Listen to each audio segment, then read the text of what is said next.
дагы сол боюнча өткен тақырыптарды кайталайбыз. Өткен тақырыпты кайталау үшін бізге кубик қажет. Осы кубик бойынша әр оқушы лақтырып кубикті қайырып түсіп, сол бойынша сөз айтамыз, дыбыстық талдарды соған байланысты сөйлем айтамыз. Бастаймыз. Аяғы. Балық. Балық, иә. Енді буынға бөлеміз. 2 буын. Сөйлем айтамыз.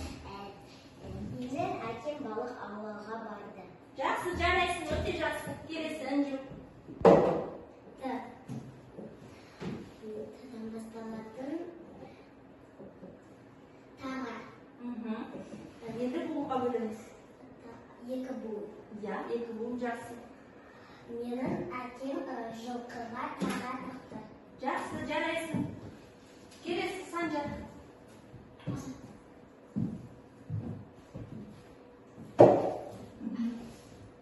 Қандай әріп? Бір, иә. Бал. Иә, бал. Енді неше буын? Буынға бөлеміз. Бал. Неше буын? 2.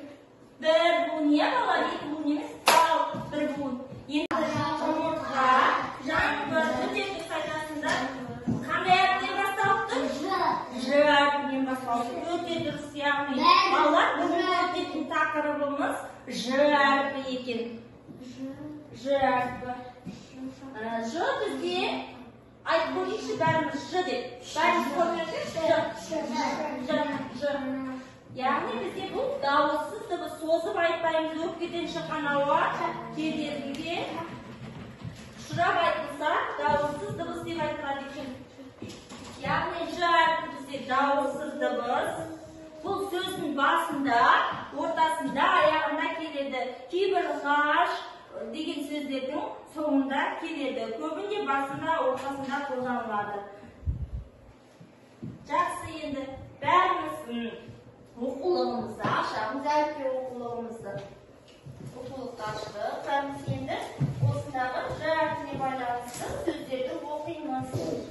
Бәріміз аштық ойы.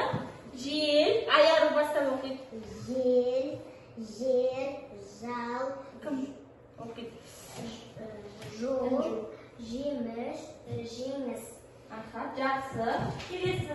Балалар, қазір енді кофе таяқшасы әдісін қолдану арқылы сабақты қорытындылаймыз. Ол үшін әрқайсысында кофе таяқшасында аттары жазылған, оқушылардың сол бойынша сұрақтар қойып, сол кофе таяқшасындағы сұрақтарға жауап береміз.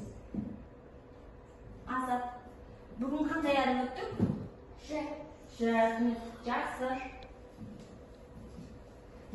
Аяғы, сен айтасың. Ж әрпіне байланысты қандай сөйлем құра аласың? Қандай сөйлем құра аласың? Иә, айтамын. Мен жаңғақ жедім. Жақсы.